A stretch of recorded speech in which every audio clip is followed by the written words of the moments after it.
An exclusive interview with the mother of Father Brian Gore, the Catholic priest accused of murder in the Philippines. Good evening. That interview leads our bulletin. In other news, regional JC clubs get behind small business, young unemployed people get stuck into the algae problem at Mandurah, and record salmon catches near Albany. In the National Bulletin with Russell Goodrick and Greg Pearce, Cyclone Chloe bears down on Karratha and Roban, fans riot at a concert in New Zealand for the pop group Police, doctors in New South Wales strike over Medicare, and in sport, the touring Australian cricket team loses its first match against the West Indies. Now the details. Western Australian priest Father Brian Gore is today back in court in the Philippines. His case has been making headlines around the world for more than a year now and centres around the alleged murder of a town's mayor. Father Brian's mother Thelma lives in Mandurah, and Mike Searle spoke to her at home today. Thelma is 65 in 4 weeks' time and carries the obvious pressure of her son's murder trial and imprisonment well. Living at the seaside resort of Mandurah, Thelma says she believes her son is totally innocent of all charges. And when she last spoke to him on Saturday by telephone, said his spirits were high. Well, I think really he is really keeping quite well, because they are being looked after. They're getting plenty of food, plenty to eat, and they're being well treated. Is Brian showing any regrets? No regrets whatsoever. And how are you bearing up? Well, I'm very worried, of course. Just worried about how this trial now is going to turn out. And the only thing keeps me going, really, is prayer and faith. Thelma says she has received a lot of support from people throughout the country. She says hundreds of letters have fallen on her doormat over recent months. Likewise, she says the government has done much to help her son's case, but still more can be done. Brian has always been loyal to his people, and I, as his mother, would like to ask the people of Western Australia, it's Brian's home state, to be as loyal to him and give him support and strength through their prayers and more so through the Mass. People in Pinjarra and Mandurah are being asked to put their hands in their pockets to help support the Jesus people at Fairbridge. It's almost 12 months since the organisation took over the village as a home for homeless youth. The Jesus people took over Fairbridge about 8 months ago, and in that time have started on renovating much of the village. Originally built by Kingsley Fairbridge in 1912, it was designed as an orphanage, but on instructions from the Fairbridge Society in England, it was sold to Alcoa. It was a condition of sale that the village be used and not bulldozed into the ground, and last year the Jesus people took it over. We accommodate, Mike, homeless youth people, young people from Perth, off Perth streets, from Western Australia, also the disadvantaged type of young person, usually from the ages of 14 up to about 25. And what sort of reaction have you had from the locals? We've had very good local support at Fairbridge. It was quite a surprise to me. I guess any local village or local country town would naturally tremble at the thought of some sort of ex-drug addicts or things coming down here, but I mean, as you walk around, you sort of say, where are they? Mr. Somerville says recently Jesus people have sent out a circular to all people living in the area asking for donations.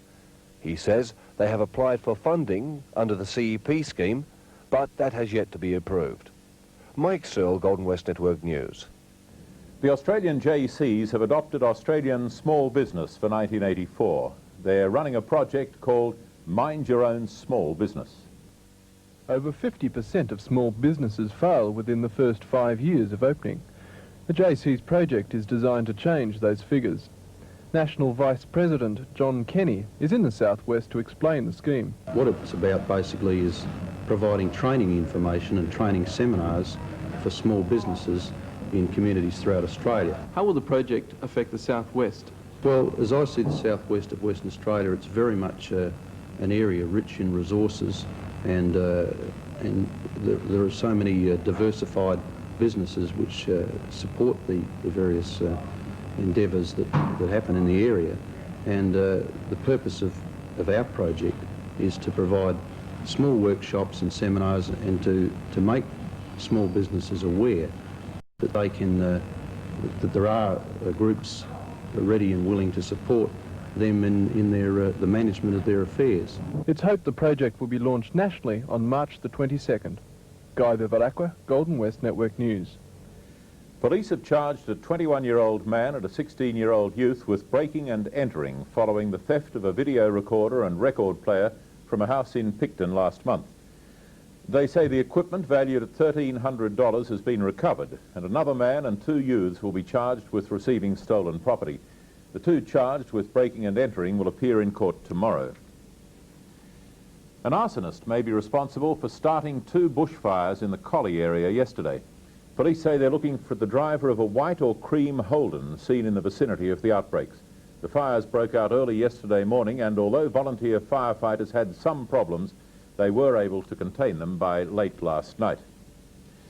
Our story on the latest attempts to clean up algae in the Peel Inlet coming up shortly. Let's get this thing going. Let's move it along. If you like Julie Anthony's last album, you'll love What a Feeling. And the only way out is the only way in, and it's you. 16 hits. Why do you have to be a heartbreak? Some Kind of Friend. Maybe that was some kind Truly, of We've Got Tonight. Gloria. The Only Way Out. I think they've got your number. Heartbreaker. You Are. You are the sun. You are the rain. What a Feeling. Julie Anthony's brand new album. The somewhere we belong. You should hear how she talks about you. On the Wings of Love, Up Where We Belong, and the hit from Flashdance. What a Feeling. 16 of today's hottest songs from Julie Anthony. Let's do it. Let's do it for WA. Let's keep West Australia beautiful.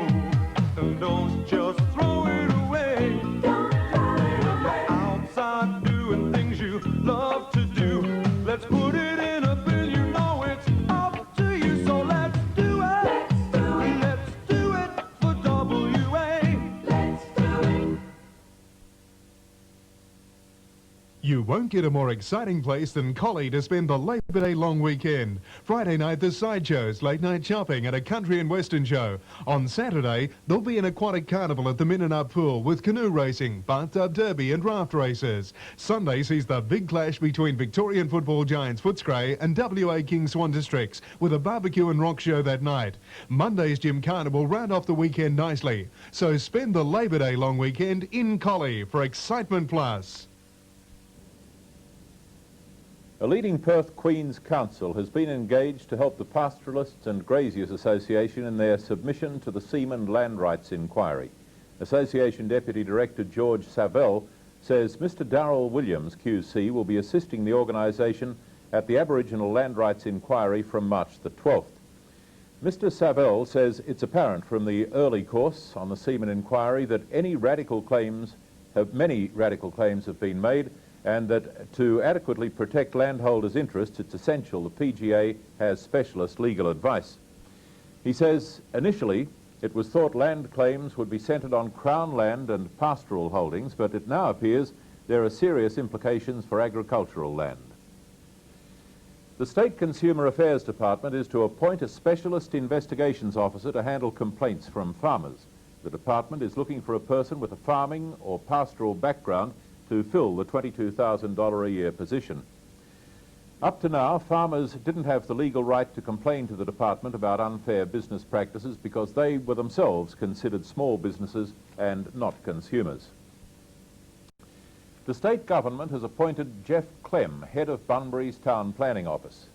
Minister for Planning Peter Dowding says the appointment is a key factor in the implementation of the Bunbury 2000 policy. He'll be responsible for advising the South West Development Authority on all aspects of town planning. One of the first tasks facing Mr Clem will be expediting the Glen Iris Amendment as part of Town Plan 6. Work has started on gathering samples to try and find a solution to the Peel Inlet algae problem. The research is expected to cost around $70,000. Most of the funding for the project comes from the federal government through the CEP scheme. Under the auspices of the Department of Agriculture, about 15 unemployed people are being put to work gathering soil samples in the first step towards bringing the algae problem under control. The second step will be the use of a slow-release fertiliser. The new fertiliser has fairly low phosphorus, which will provide enough for plant growth, but it's very high in sulphur, which means that they can apply the high sulphur without putting on a lot of phosphorus. Plus they can apply it at the break of the season using existing equipment, which is a big advance on fertilisers they've had available up till now. Will it replace the fertilisers that are currently available? On sandy soils in the high rainfall areas, it will replace ordinary superphosphate. Mr. Russell claims for years farmers have been over-fertilising the land, which has been causing the problem in the Harvey estuary by leaching through and feeding the algae. Now, he says, once this project is completed, not only will the algae problem be greatly reduced, but farmers will save themselves thousands of dollars on their fertiliser bill. Mike Searle, Golden West Network News. Fishermen at Betty's Bay, about 50 kilometres east of Albany, are having a bumper year. It's just 3 weeks into the season and catches are already reaching record proportions. Local fishermen say it's their best catch for 27 years. The bonanza started on Monday around 7:30 in the morning when big salmon started running just offshore. The locals worked around the clock and the last of the fish were taken about 11:30 on Tuesday morning. The fish were then dumped on the beach for clearing by truck. The final tally was 102 tons caught in the 24 hours. That compares to just 80 tons altogether last season. The other piece of good news is that it's estimated there are another 300 tons of salmon still swimming just outside the reach of the nets. Stuart Richmond, Golden West Network News. Art will come alive in Bunbury this weekend. The local Arts Council has organised a packed programme of exhibitions and demonstrations from painting to jazz ballet. The activity will be held at St Joseph's Convent and is designed to show off the talents of southwestern and local arts groups. It includes mime artists, theatre, folk dancing and ballet. In fact, nearly all types of craft and nearly all ages of artist. One of the highlights of the day will be the opening of the Southwest Survey exhibition. 30 artists from around the southwest are displaying art valued at about $20,000. It was originally to be held at the City Art Gallery, but the organisers decided it would complement all the other activities at the convent. The exhibition will be officially opened at 1:30 on Saturday by Southwest Province MLC Graham McKinnon. Guy Bevilacqua, Golden West Network News. The Capel Shire is to receive a grant of more than $10,600 for coastal dune rehabilitation. The grant, made under the Community Employment Program, will go towards the total cost of $15,200. The project is expected to employ 4 people for about 13 weeks. And that's the way it is in the Golden West Network viewing area today. I'll be back with the local regional weather around 5 to 7. Stand by now for the National News Hour with Russell Goodrick and Greg Pearce. You know, these days you can buy specific encyclopedias for 8-year-olds, 15-year-olds and 40-year-olds and end up with a lot of encyclopedias. But here's one for the whole family, the New Knowledge Library. For Ben, it explains aerodynamics simply. And for Katie, the Athenian civilization. And me, I've just been reading about those terrifying witch doctors in Africa. The New Knowledge Library, weekly from your newsagent. The one encyclopedia for the whole family. What are you guys up to now? Boss, we found a way to make Kellogg's rice bubbles louder. But why? So more kids will hear how much fun rice bubbles are to eat. Pour on the milk.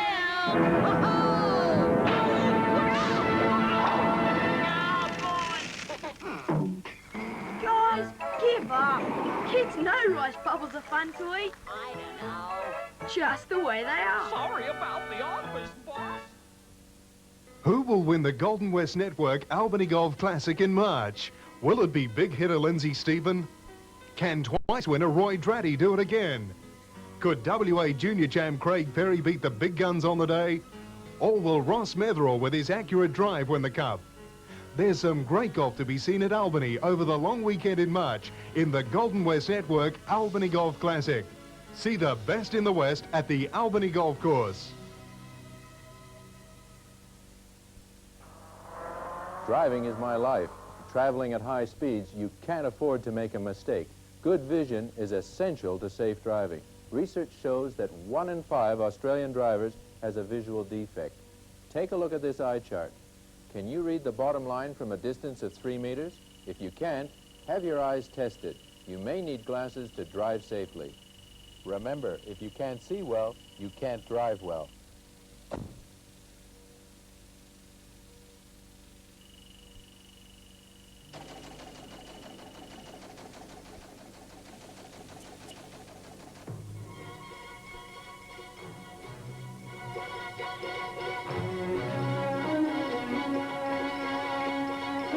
Floods and battered buildings, the legacy of Cyclone Chloe as she cut into WA's northwest. Rape, arson and bashings as a New Zealand crowd rampages during a concert by supergroup Police. And surgeons in New South Wales literally on strike over Medicare. Good evening. Those reports shortly in tonight's bulletin, but first, here's Greg. Yes, thanks.